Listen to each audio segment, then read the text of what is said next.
саламатсыздар ма? Бізге сіздерге кішкене сұрағымыз бар еді.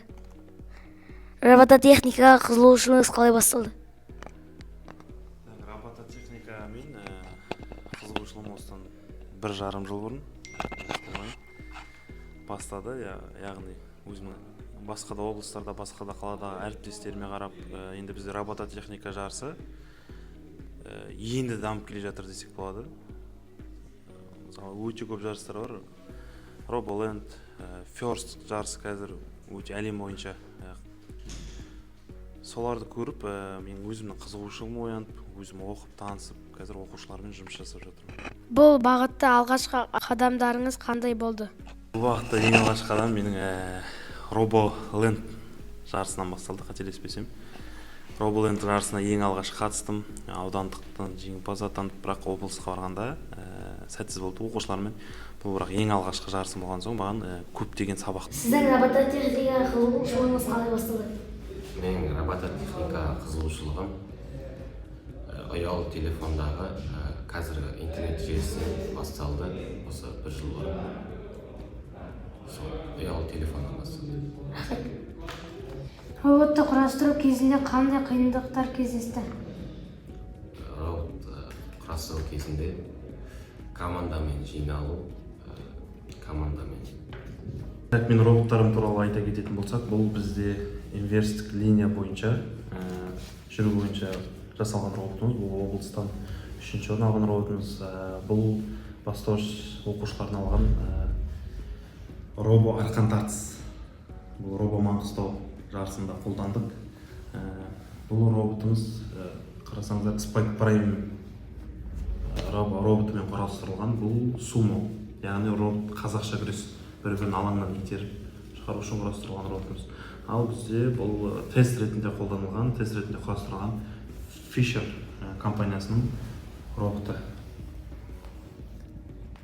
Қазірге құрастырылып тұрған роботтарымыз.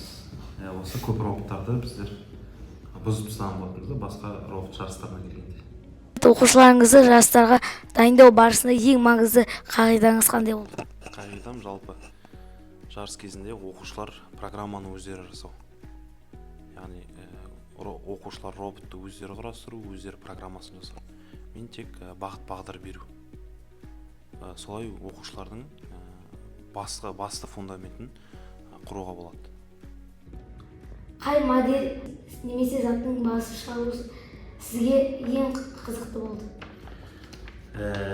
Енді мен өзім робототехникамен оқушылар дайындағанмен автокөліктің үлкен жанкүйерімін десек болады. Мен әртүрлі автокөліктерді басып шығарып, жалпы өзіме қызық болған және өте қиын болған Porsche 911 моделін басып шығару маған қиын болды. Қателер кетті, әртүрлі проблемалар кездесті, бірақ соңында басып шығарып принтеріміз. Біздің қолмен ұстайтын білім үшті баспа ғажайыбы жобасын жайлы әсеріңіз қандай? Өте керемет.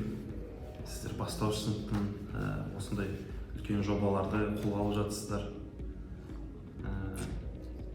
Сіздердің болашақта зор үміт күтемін. Қазірден сіздер бұндай үлкен жобаларға үміт артып жатсаңыздар. Рахмет.